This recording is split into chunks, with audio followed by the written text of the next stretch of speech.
چھوڑ کے احتجاج کو چھوڑ کے چائنا چوک سے وہ KPK ہاؤس چلے گئے تھے اور وہاں پہ انہوں نے رات گزاری، اور پھر اس رات میں کیا ہوا یہ بھی تاریخ بتا دے گی، ایک دن سارا کچھ بتا دیتی ہے۔ تو اب علی امین گنڈاپور نہیں بلکہ جتنی بھی PTI کی قیادت ہے وہ اس وقت وہ کمپرومائزڈ ہے، وہ کسی کے ایجنٹ ہیں، وہ کسی کے جو ہے نا وہ چغل خور ہیں، وہ ادھر کی باتیں ادھر اور ادھر کی باتیں ادھر۔ سب سے زیادہ جو مایوس کیا ہے وہ مایوس کیا ہے بیرسٹر گوہر نے۔ بڑی امیدیں تھیں ان سے کہ یہ کوئی دبنگ بندے ہوں گے، لیکن یہ بالکل ہی جو ہے وہ پھس پھسے ثابت ہوئے بیرسٹر گوہر۔ حالانکہ ہماری کوئی ذاتی ان کے ساتھ جو ہے نا پرخاش نہیں ہے، لیکن ان کے عمل نے وہ بار بار لولی پاپ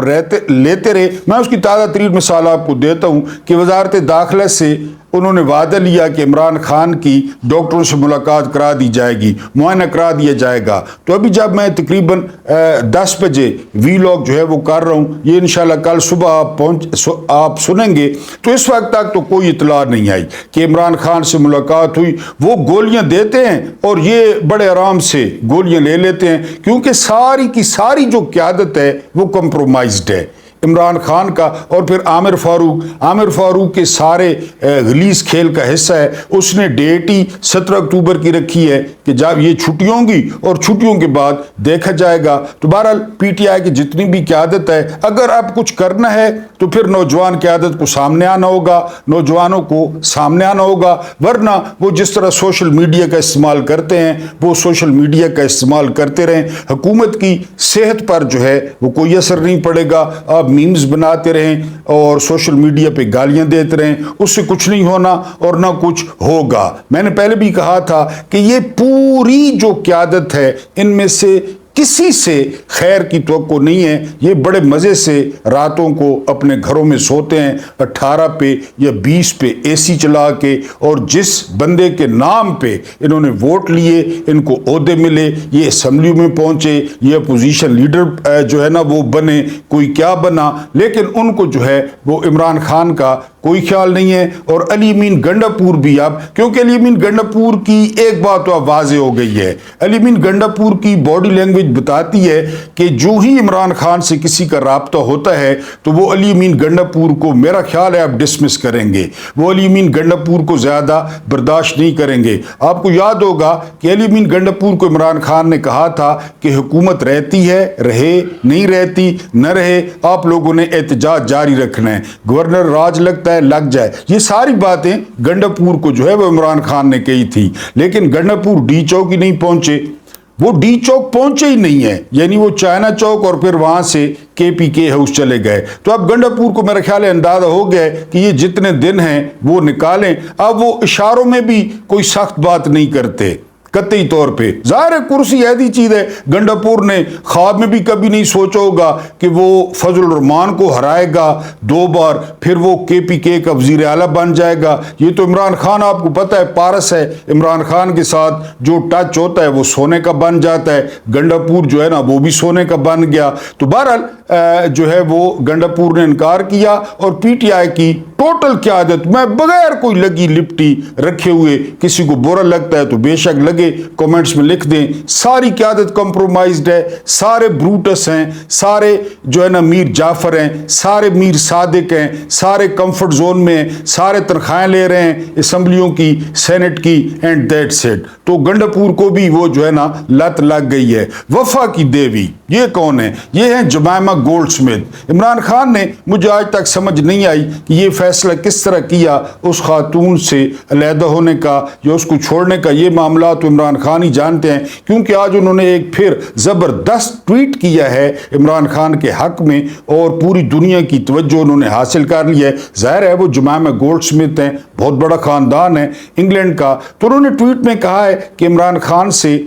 جو ہے وہ جو میرے بیٹوں کے باپ ہیں ان سے اپنے بیٹوں کی بات نہیں کرائی گئی۔ اس کے علاوہ ان کا جو باورچی تھا اس کو چھٹی پر بھیج دیا گیا ہے۔ اس کے علاوہ عمران خان کو کال کوٹڑی میں رکھا گیا ہے۔ عمران خان کے جو ہے وہ حالات وہ جیل میں ٹھیک نہیں ہیں۔ اب آپ یہاں سے اندازہ کریں کہ جمائمہ گولڈ سمتھ کوئی عام پرسنالٹی نہیں ہے، کوئی عام خاتون نہیں ہے، وہ بہت باخبر اور بہت زیادہ سورسز رکھنے والی خاتون ہے۔ اب وہاں تک بات اگر پہنچی ہے تو آپ سینسٹیوٹی کا اندازہ کریں کہ جمائمہ گولڈ سمتھ نے ٹویٹ کیا ہے اور اس کو بار بار ری ٹویٹ جو ہے سوشل میڈیا پہ کیا جا رہا ہے، اور ان کے ٹویٹ پر کافی بین الاقوامی شخصیات نے جو ہے وہ رد عمل بھی دیا ہے۔ جمائمہ گولڈ سمتھ نے اپنے ٹویٹ میں کہا کہ اقوام متحدہ کے گروپ نے بھی جو ہے وہ عمران خان کی آزادی کا مطالبہ کیا تھا، اور عمران خان کی جو بہنوں کے ساتھ سلوک ہو رہا ہے، عمران خان کی جو پارٹی کے ساتھ سلوک ہو رہا ہے، اور جو عمران خان کو قید تنہائی میں رکھا گیا ہے، ان سب پر جو جمائمہ گولڈ سمتھ ہیں انہوں نے تشویش کا بھی اظہار کیا ہے اور دنیا کی توجہ جو ہے وہ اس طرف مبذول کرائی ہے۔ باقی آپ جمائمہ گولڈ سمتھ کو دیکھیں اور دوسری طرف پی ٹی آئی کی اپنی قیادت دیکھیں، عمران خان کے اپنے ساتھی دیکھیں وہ کیا کر رہے ہیں، اور وہاں پہ سات سمندر پار جمائمہ گولڈ سمتھ، جس کو میں نے وفا کی دیوی لکھا ہے، جب بھی عمران خان پہ مشکل وقت آیا ہے، ان کے خاندان پہ مشکل وقت آیا ہے، تو اس خاتون نے آواز بلند کی ہے، اس خاتون نے سوشل میڈیا پہ یا ٹویٹر پہ اپنا رد عمل لازمی دیا ہے۔ بہرحال یہ عمران خان کے جو نام نہاد پی ٹی آئی کے لیڈرز بنے پھرتے ہیں ان سے ہزار درجے یہ بہتر ہیں۔ اب میں نے آپ کو بتایا کہ عمران خان کے ڈیتھ وارنٹ یہ کیا ہے، یہ ہے کہ جی جو لندن پلان تھا نا، یا جو رجیم چینج آپریشن تھا، وہ تھا عمران خان کا عوام سے تعلق کاٹنا، کیونکہ عمران ریاض خان کہتے ہیں کہ جو لوگ جیل میں عمران خان سے ملنے جاتے ہیں نا، جاتے ہوئے ان کے کندھے جھکے ہوئے ہوتے ہیں، ان کی باڈی لینگویج ویک ہوتی ہے، لیکن عمران خان جب وہ اندر جاتے ہیں ایسے طاقت کے انجیکشن انہیں لگاتے ہیں، ایسے موٹیویٹ کرتے ہیں کہ جب وہ باہر آتے ہیں تو ان کے کندھے چوڑے ہوتے ہیں اور ان کا سینہ چوڑا ہوتا ہے، اور وہ باہر آ کر عوام کو یا لوگوں کو حوصلہ دیتے ہیں۔ یہ رابطہ کاٹنا جو ہے وہ مین مقصد تھا جس میں اب تک حکومت کامیاب رہی ہے، اور یہ جو آئینی ترامیم ہے نا، ان آئینی ترامیم میں جو ہے وہ ملٹری کورٹس شامل ہیں۔ آپ جانتے ہوں گے کہ عمران خان کے ایک بھانجے حسان نیادی، جو کہ مشہور تبصرہ نگار حفیظ اللہ خان نیادی کے بیٹے ہیں، وہ آلریڈی ملٹری کسٹڈی میں ہیں اور ان کے ساتھ کسی قسم کا کوئی رابطہ نہیں ہے۔ تو اب یہ آئینی ترامیم جب پاس کریں گے، حالانکہ وکلا نے آج کراچی میں بڑا شدید رد عمل دیا ہے، اور جو ہے نا وہ فیصل صدیقی صاحب سینئر جو وکیل ہیں انہوں نے قاضی فائد عیسیٰ کو پاگل شخص قرار دیا ہے، لیکن ابھی تک وکلا جو ہے وہ مومنٹم نہیں بنا پائے جو ان کو اب تک بنا لینا چاہیے تھا۔ ان کا ایک اپنا سینئر ساتھی یعنی انتظار حسین پنجوتا، وہ عمران خان کے فوکل پرسن تھے اور عمران خان کے موسٹ ٹرسٹڈ پرسن تھے، کیونکہ ان کا سیاست سے کوئی لینا دینا نہیں تھا، وہ نہ کوئی ممبر تھے نہ کوئی سینیٹر تھے، وہ بس عمران خان سے جو ہے وہ وفادار تھے، جو بات عمران خان انہیں کہتے وہ اسی طرح آ کر باہر بتا دیتے۔ انتظار حسین صاحب وہ 10 دن ہو گئے غائب ہے، وکلا کو پتہ ہی نہیں ہے، یعنی یہ وکلا کی ذمہ داری تھی نا، چلیں وہ عمران خان کے قریب تھے لیکن وہ ہیں تو وکیل اور سینئر وکیل ہیں، وہ غائب ہیں، کسی وکیل نے کوئی پرواہ نہیں کی۔ پی ٹی آئی نے تو خیر کیا ہی نہیں نا، پی ٹی آئی والے تو خوش ہوئے ہیں، لیڈرز پی ٹی آئی والے لیڈرز خوش ہوئے ہیں کہ انتظار حسین پنجوتا کو اٹھا لیا گیا، کیونکہ انتظار حسین اندر سے جو کچھ عمران خان کہتے تھے وہ باہر آ کے اسی طرح بیان کر دیتے، تو پی ٹی آئی کی جو قیادت ہے وہ تو خوش ہے، لیکن وکلا کو کم از کم جو ہے وہ رد عمل دینا چاہیے تھا اور ٹھیک ٹھاک رد عمل دینا چاہیے تھا۔ بہرحال بتانا یہ تھا اپنے لوگوں کو کہ یہ جو آئینی ترامیم ہے یہ عمران خان کا ڈیتھ وارنٹ ہے، کیونکہ آئینی عدالت بن جائے گی، سارے معاملات وہاں جائیں گے، عمران خان کی جو سزا ہے جو متوقع طور پہ دی جائے گی وہ بھی وہیں جائے گی، قاضی فائد عیسیٰ اس کو ویلیڈیٹ کریں گے، پی ٹی آئی پر پابندی وہ ویلیڈیٹ کریں گے، اور مکمل طور پہ جو ہے یہاں پہ قبضہ، پہلے بھی قبضہ ہے لیکن جو کسر باقی ہے قبضے کی وہ قبضہ مکمل طور پہ جو ہے نا ہو جائے گا۔ چیف آف آرمی سٹاف کی مدت ملازمت وہ خود بخود بڑھ جائے گی، ہر کسی کی بڑھ جائے گی، سکندر سلطان راجہ کی بڑھ جائے گی، قاضی فائد عیسیٰ کی بڑھ جائے گی۔ تو بہرحال پی ٹی آئی کے لیے یہ آئینی ترامیم نہیں ہے بلکہ عمران خان کے جو ہے وہ ڈیتھ وارنٹ ہے۔ اب میں نے آپ کو شروع میں کہا کہ انہوں نے شنگھائی کانفرنس کو کیوں شیلڈ کے طور پہ استعمال کیا، یعنی 14، 15، 16 یہ کانفرنس کی آڑ میں انہوں نے سارا بند کر دیا، اور 17 کو ابلیس کی مجلس شورا یعنی قومی اسمبلی کا اجلاس بلا لیا گیا۔ آپ نے اگر جان ملٹن کو پڑھا ہے نا، پیراڈائز لاسٹ، ہم نے انگلش میں پڑھا تھا، بڑی زبردست کتاب ہے، تو اس میں شیطان اکیلا نہیں ہوتا، اس کے ساتھ بیلزبب ہوتا ہے جو اس کا نائب ہوتا ہے، اور بہت سارے لاکھوں میں فرشتے ہوتے ہیں جو، یعنی میں جان ملٹن کی بات کر رہا ہوں، آپ نے جذباتی نہیں ہونا، کوئی عقیدے کی یا اس کی بات نہیں کر رہا، میں آپ کو جان ملٹن جو پیراڈائز لاسٹ میں لکھتے ہیں کہ اس کے ساتھ لاکھوں جو اس جیسی مخلوق تھی وہ اس کے ساتھ گئی، اور اس کا جو نمبر 2 تھا بیلزبب اس کا نام تھا، اور ان کی ایک مخصوص جگہ تھی، اس کا نام تھا، میں ابھی آپ کے میرے ذہن میں آ جائے گا، ابھی ذہن میں نام، یعنی جس طرح یہ پارلیمنٹ ہے نا، تو ان کی ایک مخصوص جگہ تھی جہاں پہ اجلاس ہوتا تھا، اس کی ابلیس صدارت کرتا تھا، اور وہ ساری جو اس کے ساتھ جنہوں نے خدا کی جو ہے نا نافرمانی کی تھی، وہ ساری اس کی جو ہے نا شورا تھی، وہاں پہ بحث ہوتی کہ اب انسان کے ساتھ یہ کرنا ہے، اب انسان کے ساتھ یہ کرنا ہے۔ یہ جان ملٹن کی کتاب ہے پیراڈائز لاسٹ، اور پڑھنے والی کتاب ہے، 12 والیوم ہے اس کے، یہ MA کے کورس میں شامل ہے۔ تو بہرحال یہ ابلیس کی مجلس شورا بالکل اسی طرح، کیونکہ یہ فارم 47 پہ آئے ہیں، ان کی تنخواہیں حرام کی ہیں، ان کی سہولیات حرام کی ہیں، ان کی AC کی ہوا حرام کی ہے، ہر چیز ان کی حرام کی ہے، کیونکہ جیتے ہی نہیں ہیں، لوگوں نے ووٹ ہی نہیں دیے۔ تو آپ ادھر دیکھیں نا، SOC 16 کو ختم ہو رہی ہے، اور ادھر 17 کو انہوں نے صبح صبح اجلاس رکھ لیا ہے۔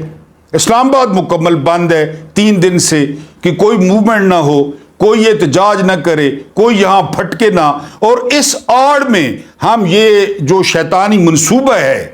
یعنی ظاہر ہے شیطان کی مجلس سے شورا ہے، ابلیس کی مجلس سے شورا ہے، تو منصوبہ بھی شیطانی ہوگا، چھپا کے رکھنا ہوگا، لوگ توڑنے ہوں گے، لوگوں کے رشتہ دار اغوا کرنے ہوں گے، لوگوں کی ٹانگیں توڑنی ہوں گی، لوگوں کی چمڑی ادھیڑنی ہوگی۔ میرے پاس ایسی ویڈیوز ہیں جو انہوں نے چمڑی ادھیڑی ہے اسلام آباد میں، لیکن وہ YouTube کی پالیسی کی وجہ سے میں دکھا نہیں سکتا، ورنہ میں آپ کو دکھاتا کہ انہوں نے کیا کیا ہے، یعنی ڈیروں پہ اور ملازموں کو، یعنی ان بندوں کے جو MNA سینیٹرز کے جو ملازم ہیں وہاں پر ڈالے پہنچے ہیں، اور ان ڈالوں والوں نے ان کے ساتھ کیا کیا ہے، ان کی کمر دیکھیں، ان کی گردن دیکھیں کہ یہ انسانوں نے مارا ہے ان کو۔ بہرحال یہ 17 کو اجلاس بلا لیا گیا، صبح صبح ادھر یہ ترمیم کروائیں گے، شام کو سینٹ کا اجلاس ہے، ادھر سینٹ سے پاس ہوگا، اور ادھر ہی زرداری باہر روڈ پہ کھڑا ہوگا ہاتھ میں بال پین لے کر، وہاں سے یہ زرداری سے سائن کرائیں گے، اور پھر آئینی ترمیم ہو جائیں گی،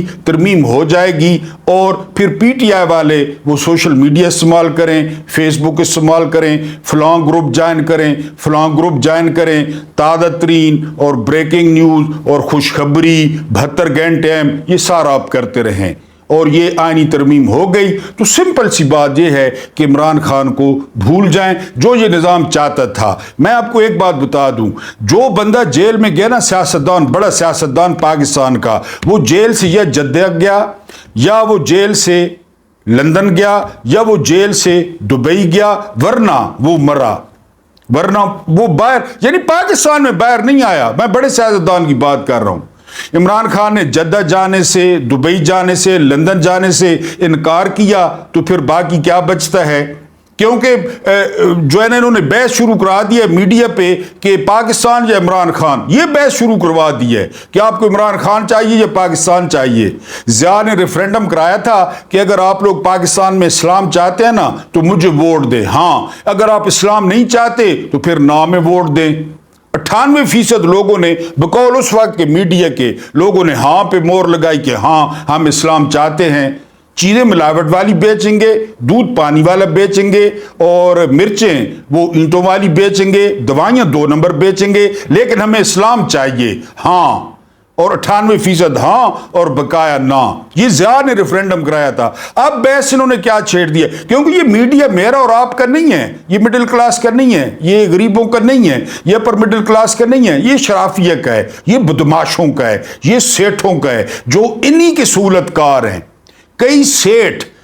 سیٹھ جو ہے، وہ ایک سیٹھ کے کالج میں کیا ہوا ہے دیکھ نہیں رہے، ملک میں کیا ہو رہا ہے، وہ بھی انہی کے ساتھ ایک سیٹھ ہے، میاں عامر، دنیا نیوز کا مالک، یہ سارے اسی طرح ہیں، سارے سہولت کار ہیں، پیسے دیتے ہیں، لوگوں کو خریدتے ہیں، منتھلیاں دیتے ہیں، ہفتے دیتے ہیں، پھر جب وہ ان کی خبریں، کیونکہ ان کی خبریں چلاتے ہیں تو اربوں اور کروڑوں کے اشتہار ملتے ہیں،